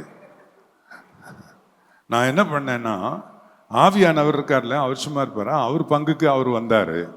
அவர் வந்துட்டு சொன்னார், சொர்ணராஜே, அந்த நாட்டில் 2 ரூபா கொடுத்தா 1 டசன் முட்டை, 2 ரூபா கொடுத்தா 1 டசன் முட்டை. நீ இவன் சொன்ன மாதிரி செய்தி என்ன, எத்தனை லட்சம் கொடுத்தாலும் சமாதானம் கிடைக்காது, போ, என்ன செய்ய செய் அப்படின்ட்டு அவர் அமைதல் ஆயிட்டார். இவன் சும்மாவே நோண்டிடுறான், கேளு கேளு கேளுன்னு. நான் என்ன பண்ணேன், நேராக போய் ஒரு பிளாஸ்டிக் முறத்தை எடுத்துட்டு வந்து அந்த சிந்தின முட்டையெல்லாம் ஒரு ஸ்பாஞ்சு வச்சு அதில் அள்ளி ஒரு டஸ்ட்பின், அது ஒரு பக்கெட் இருந்துச்சு, அதில் கொட்டிட்டு நம்ம டெட்டால் போட்டு இதெல்லாம் தொடச்சி எடுத்துருன்னு வேகமாக போய் அதே கடையில் போய் திரும்ப 12 முட்டை வாங்கிட்டு வந்து நானே ஃப்ரிட்ஜில் வச்சுட்டேன்.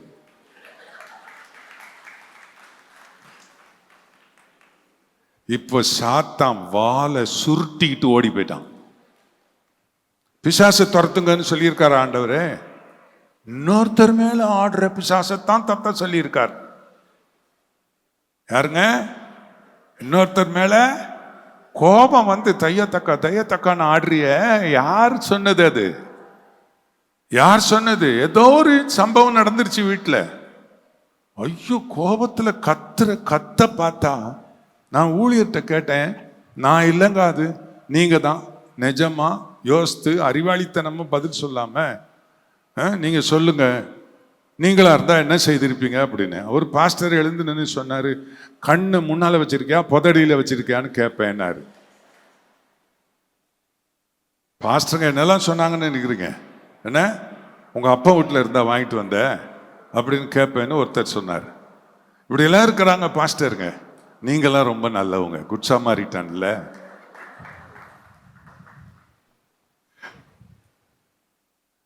இந்த மாதிரி சந்தர்ப்பத்தை பிசாசு உங்ககிட்ட வருவான்.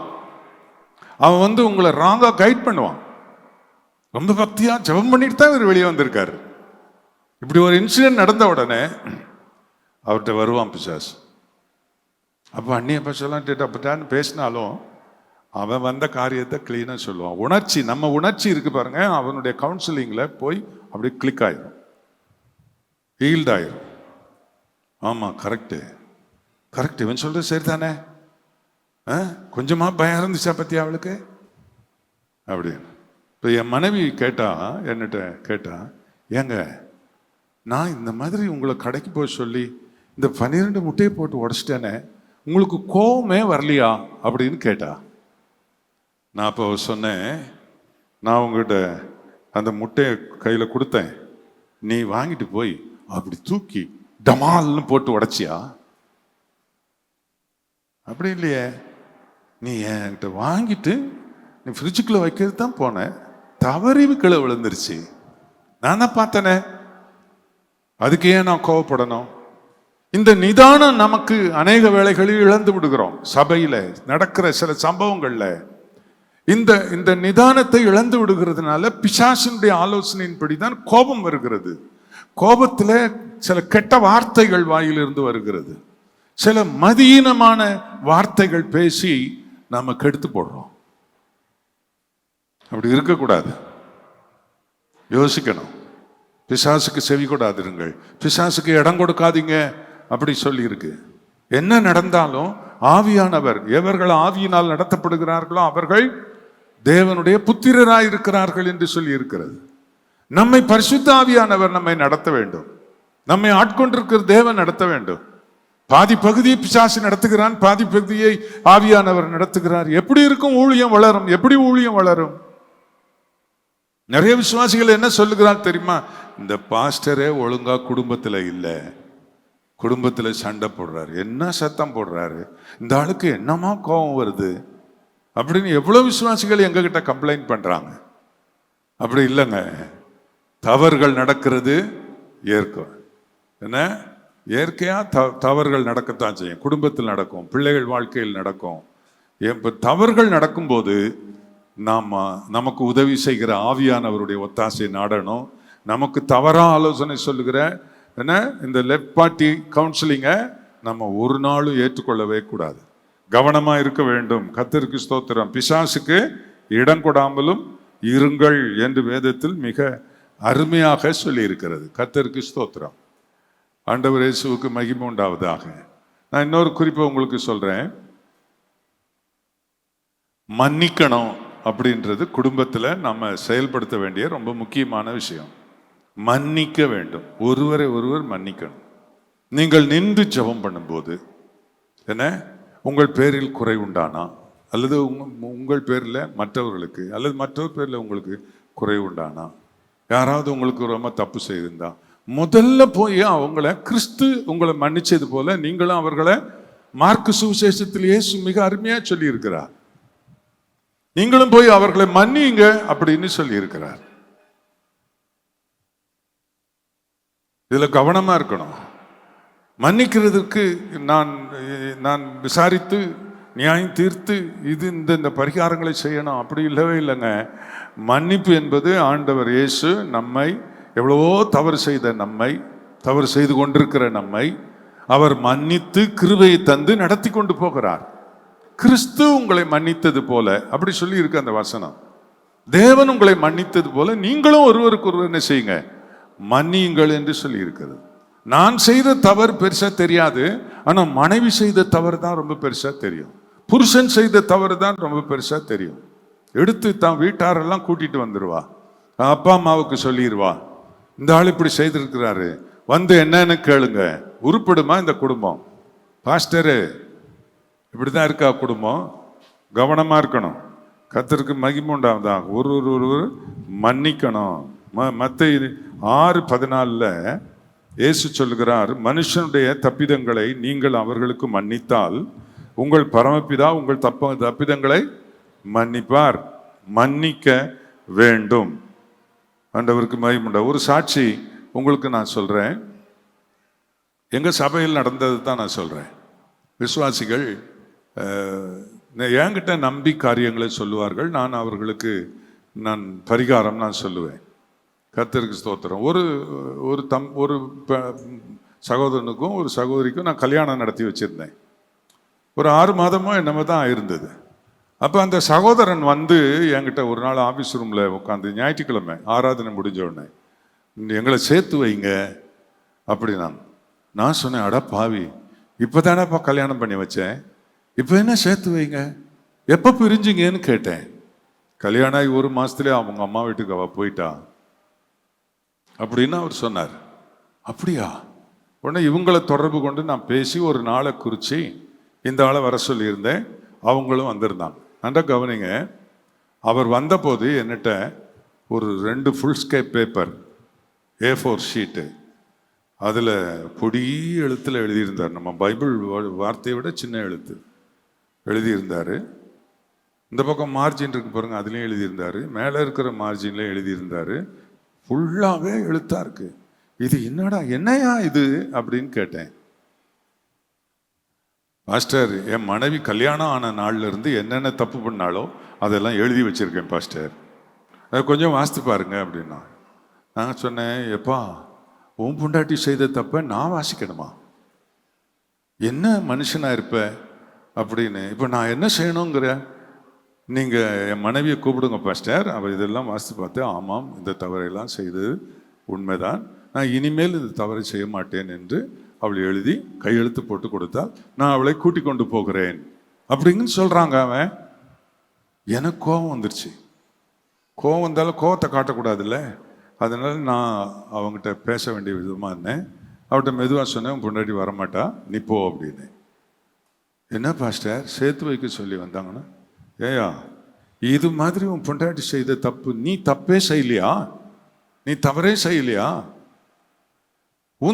நீ செய்த தவற அவ எழுதி வச்சிருக்காளா, இது என்ன விஷயம் அப்படின்னு கேட்டேன். அது எனக்கு தெரியாது பாஸ்டர், ஆனால் நான் எழுதி வச்சிருக்கிறேன், அதனால அந்த ஷீட்டை எடுத்துக்கிட்டு நீ போயிரு, உன் பொண்டாட்டி வரவே மாட்டா அப்படின்னு சொன்னேன். அவன் போகவே இல்லை, நின்றுக்கிட்டு சேர்த்து வைப்பீங்கன்னு வந்தா நீங்கள் இப்படி என்ன அனுப்புறீங்களே, இங்கே வா, நான் சொல்கிறது செய்வியா அப்படின்னு. செய்வேன் பாஸ்டர், அந்த ஷீட்டை கிளியே அப்படின்னு. 1 இன்ச் ஆகிற வரைக்கும் கிளின்னு அந்த டஸ்ட்பினில் போடு. உன் மனைவியை நிபந்தனை இல்லாமல் மன்னிச்சு ஏற்றுக்கொண்டு அன்பா அவளோட வாழ்வேன்னு எனக்கு நீ வாக்கு கொடுக்குறியா?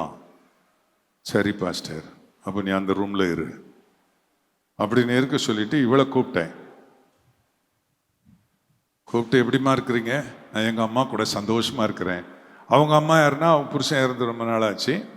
அவங்க தான் வேலை செய்து இந்த பொண்ணை படிக்க வச்சு இந்த ஆளுக்கு கல்யாணம் பண்ணி கொடுத்தாங்க. அவங்களுக்கு தனியாக இருந்தாங்கல்ல, பொண்ணு வந்த உடனே ரொம்ப சந்தோஷமாயிடுச்சு. தாயும் மகளும் ரொம்ப சந்தோஷமாக இருக்காங்க. நாங்கள் ரொம்ப மகிழ்ச்சியாக இருக்கிறோம் பாஸ்டர் அப்படின்னாங்க.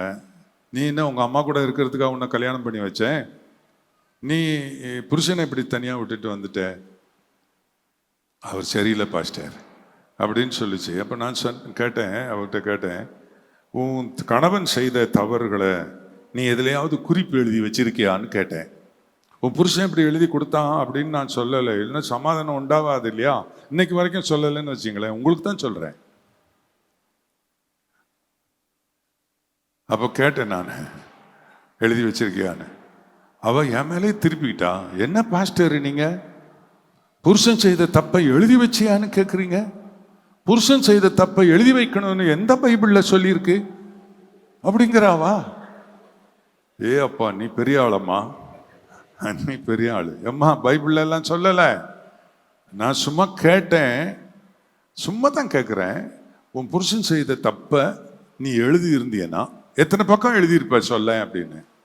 அது ஒரு 400 பக்கம் வரும் பாஸ்டர் அப்படின்னா. இவன் செய்தது இவ்வளோ இருக்க, அவளுக்கு 2 பக்கம் தான், 4 பக்கம் தான், 2 ஃபுல் ஸ்கேப் பேப்பர்.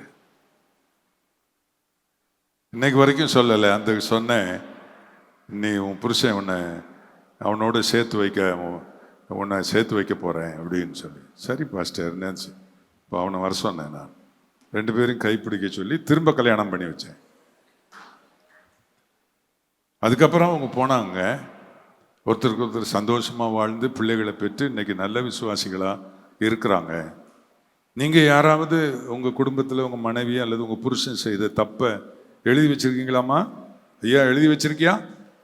எழுதுறதெல்லாம் இல்லை பாஸ்டர், இப்போ தான் எலக்ட்ரானிக் இருக்கே டிவைஸ், இதில் நோட் புக்கில் நான் என்ட்ரி பண்ணி வச்சுருக்கேன் அப்படின்னு இருக்குது அவங்ககிட்ட. உடனே போய் டெலீட் பண்ணிடுங்க. அதை யார் செய்த தவறையும் நீங்கள் என்ன செய்யக்கூடாது, ரெக்கார்ட் பண்ணக்கூடாது.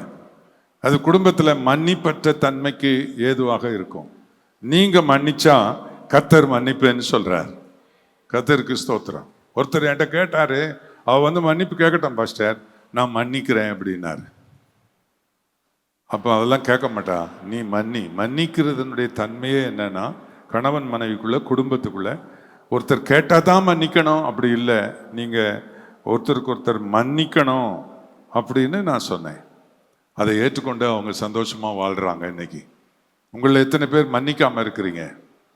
ஏன்னா நீ எவ்வளோ நாளுக்கு முன்னால் செய்த தவிர இன்னைக்கு ஒரு பிரச்சனை வந்த உடனே அதை எடுத்து சொல்லலையா? நீ இப்படி செய்த ஆள் தானே, இப்படி பேசினவன் தானே அப்படின்னு சொல்லி கணவன் மனைவிக்குள்ள இந்த மாதிரி பிரச்சனைகளை நீங்கள் எடுத்து பேசுறீங்களே, நிச்சயமாக அப்படி கூடவே கூடாது. கர்த்தருக்கு மகிமை உண்டாவதா? மன்னிக்கணும், அன்பா ஒன்றா சேர்ந்து இருக்கணும். இப்போ செய்த தப்பை ரெக்கார்ட் பண்ணியெல்லாம் வைக்கக்கூடாது. இப்போ எல்லாம் ஃபோன் பண்ணாலே ரெக்கார்ட் பண்ணிடுறாங்க.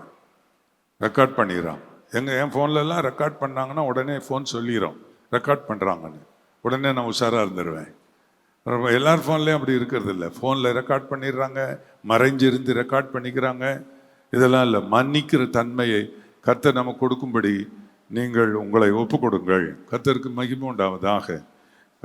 இன்னொரு குறிப்பு நான் சொல்கிறேன், கர்த்தருக்கு மகிமை உண்டாவதாக.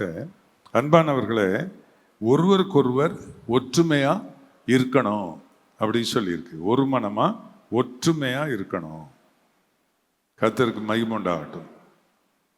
பிரசங்கின் புஸ்தகம் 4ஆம் அதிகாரம் 9, 10 வசனங்கள் இல்லையா? அதில் என்ன சொல்லியிருக்குன்னா, ஒண்டியா இருப்பதிலும் இருவர் கூடியிருப்பது நலம், அவருடைய பிரயாசத்தினால் அவர்களுக்கு நல்ல பலன் உண்டாகும். ஒருவன் விழுந்தால் அவன் உடனாளி அவனை தூக்கி விடுவான், ஒண்டியா இருந்து விழுகிறவனுக்கு ஐயோ அவனுக்கு துணை இல்லையே. 12ஆம் வசனம், உங்க 2 பேர்ல ஒருவனை யாதாம் ஒருவன் மேற்கொள்ள வந்தால் இருவரும் அவனுக்கு எதிர்த்து நிற்கலாம். என்ன, முப்புரினோல் சீக்கிரமாய் அறாது.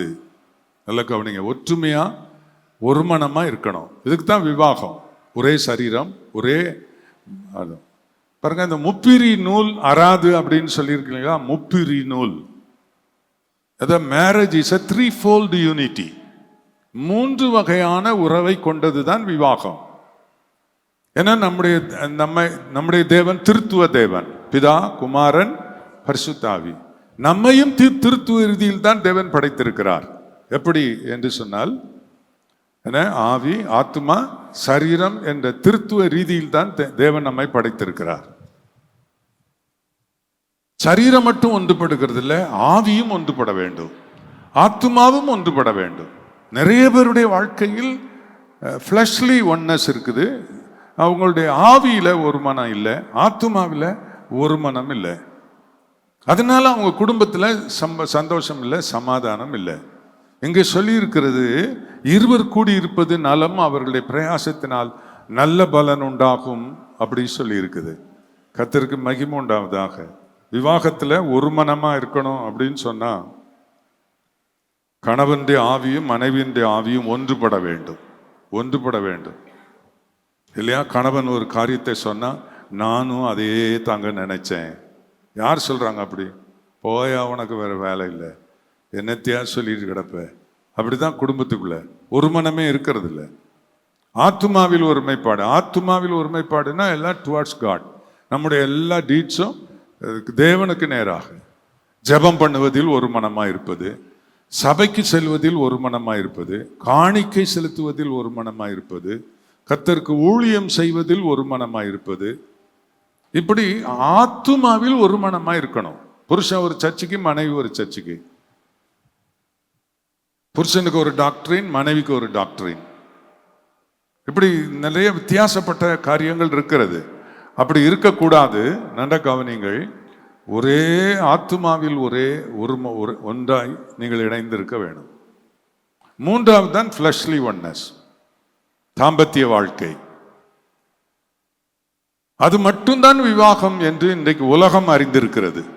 அப்படி அல்ல. இந்த 3 வகையான உறவு உங்களுக்குள் இருந்தால் உங்களுக்குள்ள எந்த பிரச்சனையும் சீக்கிரமாக தீர்ந்துவிடும். உங்களுக்குள்ள சந்தோஷமா நீங்க இருப்பீங்க. கர்த்தருக்கு மகிமை உண்டாவதாக. ஸ்தோத்திரம். இந்த ஒரு மனம் இல்லாமல் குடும்பத்தில் கஷ்டப்படுற சிலரை பற்றி நான் உங்களுக்கு ஒரு சின்ன விளக்கம் கொடுக்கணும். அதாவது இந்த ஒரு மனமா இல்லாதவங்களுக்குள்ள சந்தேகம் நிச்சயமா நிறைய வரும், நிறைய வரும். சென்னையில் அரும்பாக்கத்தில் ஒரு ஊழியர் இருந்தார். அவருக்கு 2 பிள்ளைகள். அந்த பிள்ளைகள் அங்கே பக்கத்தில் இருக்கிற பள்ளிக்கூடத்தில் படித்தார்கள். தினமும் தன் பிள்ளைகளை பள்ளிக்கூடத்தில் கொண்டு போய் விட்டு வீட்டுக்கு வர்றதுக்கு 20 நிமிஷம் ஆகும். அவர் ஒரு சபை நடத்தி கொண்டிருந்தார். ஒரு நாள் அவர் பிள்ளைகளை விட்டுட்டு வீட்டுக்கு வர்றதுக்கு வரும்போது பஸ் ஸ்டாப்பில் தன்னுடைய சர்ச்சில் உள்ள ஒரு வாலிப பிள்ளை பதட்டத்தோடு நின்று கொண்டிருக்கிறாள். இவர் போய் ஸ்கூட்டரை பக்கத்தில் நிறுத்தினார். அப்போ கேட்டார், என்னம்மா இப்படி பதட்டமாக நிற்கிற? என்னுடைய கம்பெனி பஸ் அதை போயிடுச்சு பாஸ்டர், நேற்றே லேட்டாக போனேன்னு என்னுடைய சுப்பீரியர் என்னை திட்டினாரு, இது என்ன செய்யன்னு தெரியல அப்படின்னு சொல்லி அவள் பதைச்சிக்கிட்டு இருக்கிறா. அந்த பஸ்ஸை பிடிக்கணும், அது 2 ஸ்டாப் தள்ளி போய்கிட்டு இருக்கு, பிடிக்கணும். இவர் என்ன சொன்னார் அப்படின்னு சொன்னால், ஏறிக்கோ அப்படின்னாரு. ஸ்கூட்டரில் ஏறிக்கோ அப்படின்னார். அந்த அம்மா சக்குன்னு ஏறி உக்காந்துருச்சு. அவர் அந்த பஸ்ஸை பிடிக்கிறதுக்காக விரட்டுறாரு. வேகமாக போனோடனே இப்படி பின்னால் தள்ளினோடனே இந்த அம்மா முன்னால் அவர் தோள் மேலே கை போட்டுச்சு. 2 பஸ் ஸ்டாப் தள்ளி இன்னொரு விசுவாசி அங்கே நின்றுக்கிட்டு இருந்தார். அவர் பார்த்தாரு, இது என்ன பாஸ்டர் பின்னால் வேற ஒரு பொண்ணு இருக்கு, இந்த சென்னையில் அரும்பாக்கத்தில் நடந்ததுங்க, வேற ஒரு பொண்ணு இருக்கு அப்படின்னு பார்த்தார். பார்த்துட்டு உடனே இப்போதாங்க எல்லாம் டிவைஸ்லாம் ரொம்ப அருமையாக இருக்கு இல்லைங்களாங்க, எல்லாமே போலீஸ்காரன் பார்க்காட்டா கூட இந்த மீடியாவுக்கு வந்துடுது. அதனால் அவர் க்ளீனாக பிடிச்சி பாஸ்டம்மாவை கூப்பிட்டு இந்த மாதிரி விஷயம் அப்படின்ட்டார். இவர் போய் பஸ்ஸை பிடிச்சி அந்த அம்மாவை ஏற்றி விட்டுட்டு 1 மணி நேரத்துக்கு மேலே ஆயிடுச்சுங்க வீட்டுக்கு வர்றதுக்கு. இந்த ஆள் மனைவி கிட்ட ஒரு மனமா இருந்திருந்தா, மனைவியோட அன்பா இருந்திருந்தா என்ன சொல்லியிருப்பாருங்க? வீட்டுக்குள்ள நுழைஞ்ச உடனே, எம்மா உனக்கு விஷயம் தெரியுமா, என்ன மாதிரி இந்த சகோதரி இங்க நின்றுகிட்டு இருந்தா, நான் போய் அவளை பஸ்ல ஏற்றி விட்டுட்டு வந்தேன், அதான் இவ்வளவு லேட்டுன்னு தானா சொல்லியிருப்பாரு. இவருக்கு என்ன நினைச்சாரோ, அவங்களுக்குள்ள அவ்வளோ ஒரு மனம் இல்லை. பேசாம அவர் ரூமுக்குள்ள போனார். இந்த அம்மா கடிச்சு, ஏங்க ஏன் இவ்வளவு லேட்டு அப்படின்னு கேட்டார். உடனே அந்த அம்மா சொல்லிச்சு, ஒரே டிராஃபிக் ஜாம். என்னதுங்க? ஒரே டிராஃபிக் ஜாம். அப்ப அந்த அம்மா கேட்டா, டிராஃபிக் ஜாமா அல்லது வேற ஏதாவது ஜாமான்னு கேட்டுச்சு. கேட்பால இப்போ ஒரு மனமா இருந்தா திறந்த உள்ளத்தோட நடக்கிற சம்பவங்கள் எல்லாம் ஒருத்தருக்கு ஒருத்தர் பகிர்ந்து கொள்ள முடியும். அப்படி இல்லாத பட்சத்தில் அன்பானவர்களே இப்படித்தான் வரும். அவ கேட்டா, அப்புறம் விஷயத்தெல்லாம் சொன்னா, எல்லாம் காட்டினா அவர்கிட்ட. அப்புறம் தலை குனிஞ்சு நின்னாரு. அப்போ அந்த அம்மா கேட்டா, ஆமா இது எவ்வளவு நாளா நடக்குது அப்படின்னு கேட்பால. தலை குனிஞ்சு நின்னார். இல்லை, நான் சொன்னா நீ ஏதோ தப்பா நினைப்பேன்னு நான் சொல்லாம விட்டுட்டேன், இப்படி அப்படின்னு. உடனே ஒரு மனம் இல்லாம அவங்களுக்குள்ள இவங்க எப்படி அவர் ஞாயிற்றுக்கிழமை பிரசங்கம் பண்ணுவாரு. அந்த அம்மா அன்னையில இருந்து பின்னால வரிசையில் போய் உட்காந்துக்கிடும், முன்னால உட்காராது. அப்படி இருக்கு.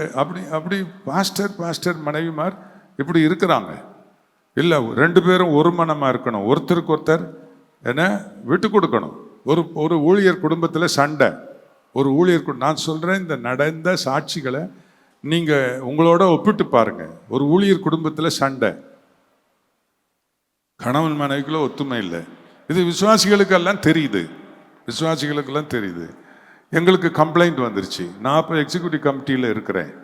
பாஸ்டர் ஜெயராஜ் தான் அதில் தலைவராக இருந்தார். கம்ப்ளைண்ட் வந்துருச்சு கமிட்டிக்கு. அப்போ பாஸ்டர் என்னை கூப்பிட்டு, நீங்கள் சென்னையில் இருக்கிறீங்களே, நீங்கள் போய் இன்னாரை போய் விசாரிங்க அப்படின்னு சொன்னார். நான் ஒரு சண்டே போயிருந்தேன், சர்ச்சில் பிரசங்கம் பண்ணிட்டு அவங்கள விசாரிக்கிறதுக்காக கூப்பிட்டேன்.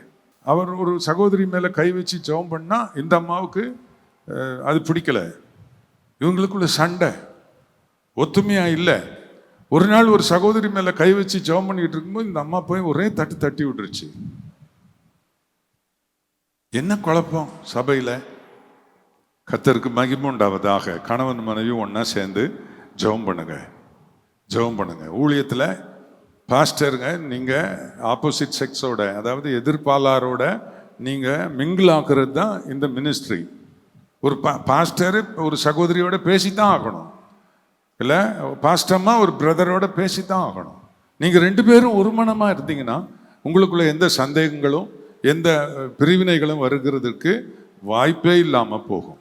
ஆகவே கவனமாக இருந்து நீங்கள் ஒரு மனமாக ஒற்றுமையாக நீங்கள் இருக்க ஆண்டவர் இயேசு உங்களை அழைக்கிறார். கர்த்தருக்கு மகிமை உண்டாவதாக. இங்கே அதாவது இன்னொரு விஷயம், நான் இந்த விஷயங்களை சொல்றது நீங்க கவனிச்சுக்கிடுங்க. பாஸ்டருங்க வீடு சந்திக்க போகும்போது தனியா போறீங்களா? மனைவியை கூட்டிட்டு போறது இல்லையா? தனியா போறீங்களா? ஏன்னா அவளை கூட்டிட்டு போறது இல்லை பாஸ்டர். அப்படி உள்ளவங்க யாராவது இருக்கிறீங்களா நீங்க? அதுனா நிச்சயமா உங்க மேல தவறு ஏற்படுறதுக்கு வாய்ப்பு இருக்குது. நான் இத்தனை வருஷ ஊழியத்துல ஒரு நாள் கூட தனிமையா ஒரு வீட்டுக்கு சந்திக்க நான் போனதே இல்லை, போக வேண்டிய அவசியம் இல்லை. ஒரு நாள் ஒரு அவசியம் வந்து ஒரு வீட்டுக்கு போக வேண்டிய வந்தது. அப்போ வெளியே நின்று கதவை தட்டினோடனே அந்த அம்மா அல்லேலூயா சோத்திரம்னு வந்துச்சு. நான் கேட்டேன் அந்த அம்மாட்ட, புருஷன் பேர் ராஜசேகர் இருக்காரா அப்படின்னு கேட்டேன். வாங்க பாஸ்டர் உள்ள. ராஜசேகர் இருக்காராம்மா? இல்லை பாஸ்டர், இப்போ வந்துடுவார் பாஸ்டர், நீங்கள் இருங்க, எனக்கு கொஞ்சம் சின்ன வேலை இருக்கு, ஏன்னா அவர்கிட்ட சொல்லுங்க, நான் சர்ச்சில் காத்திருப்பேன், அவர் வர சொல்லுங்க. எந்த சூழ்நிலையும் நாம உங்களுடைய லைஃப் பார்ட்னரோட நீங்க ஒற்றுமையா இருந்தா ரெண்டு பேரும் போனா எந்த பிரச்சனையுமே வராது.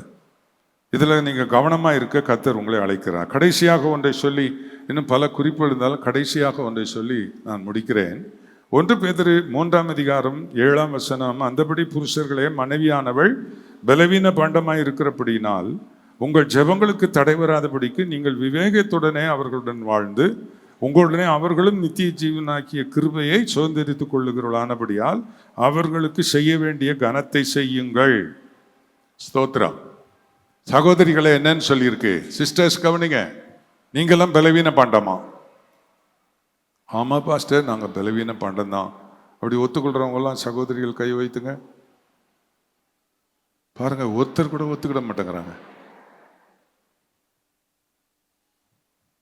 நானும் உங்களோட சம்மதிக்கிறேன். ஏன்னா எவ்வளவு காய்ச்சல் இருந்தாலும் வீட்டு வேலையை கரெக்டாக செய்திடுறேன், வீட்டை பெருக்கி சுத்தம் வச்சிடுற, சமையல் பண்ணிடுற, என்ன துணியெல்லாம் துவைச்சிடுறீங்க, எல்லாம் நடக்குது. லொக்கு லொக்குன்னு இருமிக்கிட்டே அதெல்லாம் செய்கிறீங்க.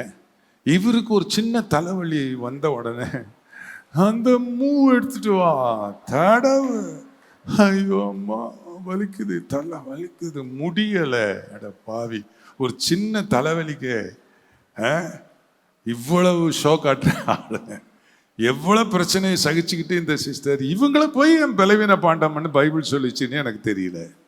ஆனால் பைபிள் தப்பு சொல்லாதில்ல, பைபிள் தப்பு சொல்லாதில்ல.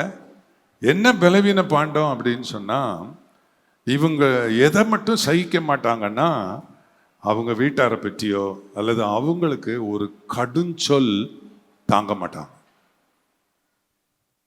தாங்கவே மாட்டாங்க. அந்த கடுஞ்சொல்லை வாங்கி இருதயத்துக்குள்ள வச்சு அதை அப்படியே பெருசா வளர விட்டுக்கிட்டே இருப்பாங்க.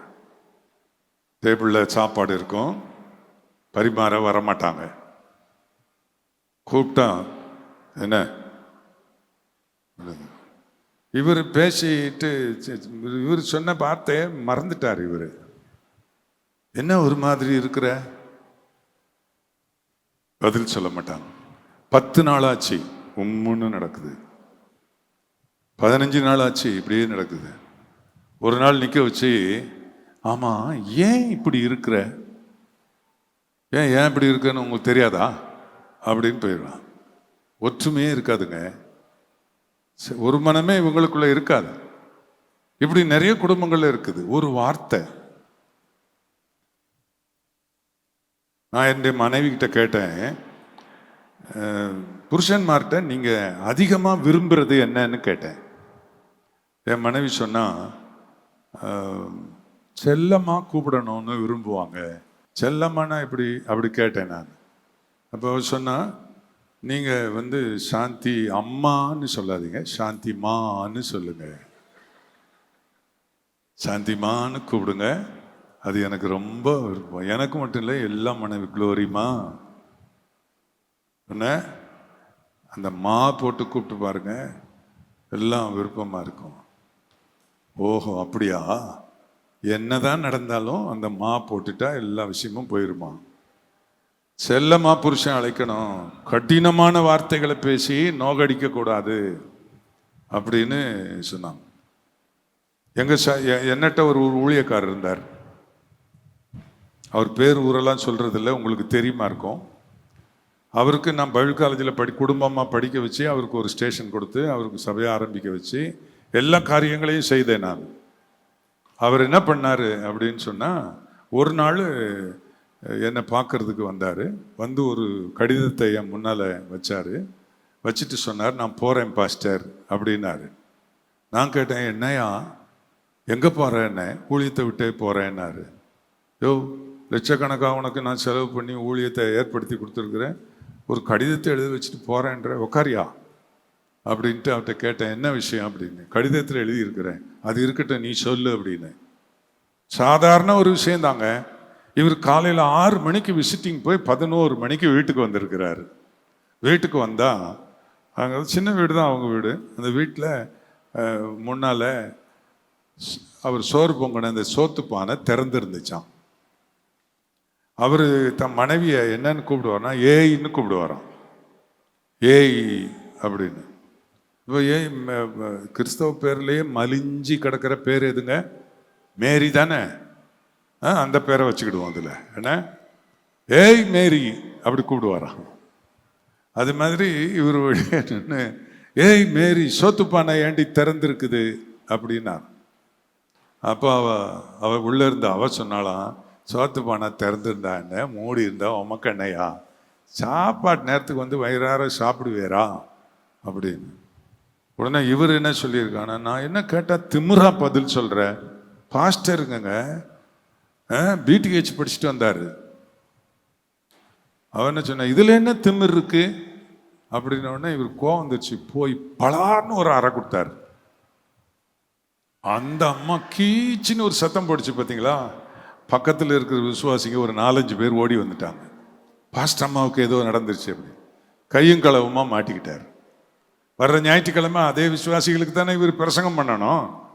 அதனால ஊழியமே வேண்டாம் நான் போகிறேன்னு ரெசிக்னேஷன் லெட்டர் எழுதி என்கிட்ட கொடுத்துட்டு போகிறதுக்காக அவர் வந்தார். நான் கேட்டேன் அவர்கிட்ட, உங்கள் அம்மா சோறு வடிக்கும் போது பார்த்துருக்கியா? பார்த்துருக்கனே. எப்படி வடிப்பாங்க?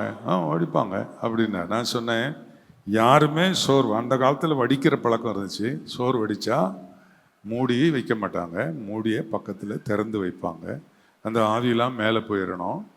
மூடி வச்சா ஆவி மூடி மேலே பட்டு அது தண்ணியாக ஊற்றி சோறு சீக்கிரம் அழிஞ்சிடும்.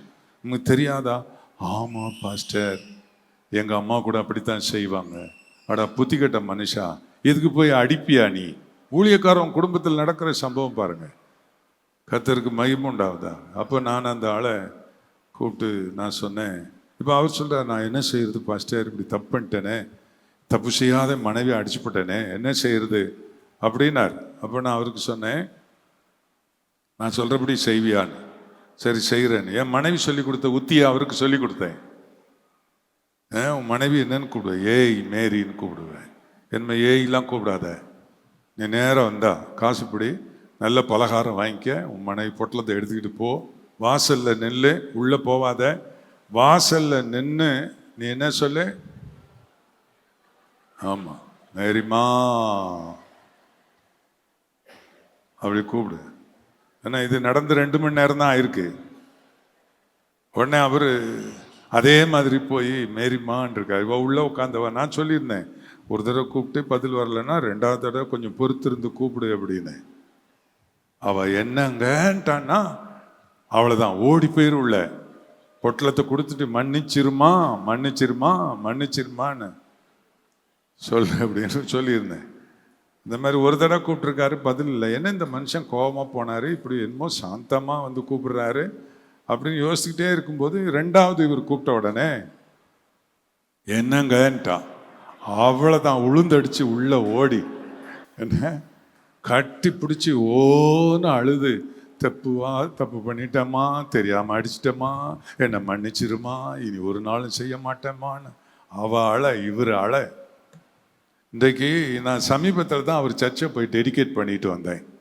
ஒரு இடம் வாங்கி சர்ச் கட்டி என்ன நல்லா வளர்ந்துருக்காங்க. 2 பேர் கணவன் மனைவி ஒற்றுமையாக ஊழியம் செய்கிறாங்க.